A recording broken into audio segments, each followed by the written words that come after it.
Welcome HubSpot heroes. Today I'll teach you how to use HubSpot effortlessly. Let's learn how to add attachment to your HubSpot emails inside HubSpot in less than 59 seconds. So you can basically attach any document you want, a PDF, images, whatever you want on any emails on the contact company.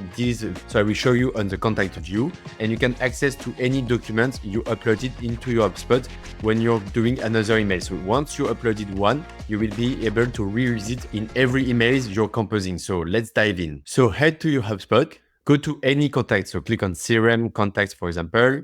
You go to the first contact and you go to emails, create an email. And now you want to attach a document. And here you have this paperclip. You click on it and you can choose an existing document you already uploaded inside HubSpot, or you can upload a new. So I click on upload a new. I select my ebook LinkedIn message, click on open. And now you see it's downloaded and I have my file attached to my email. So I can compose my email and of course, click on send to send that email. So I hope this tutorial helps you to better understand how to add attachment to your HubSpot emails and save you time. If you really like this video, do not hesitate to subscribe to my channel so you can get more videos like this.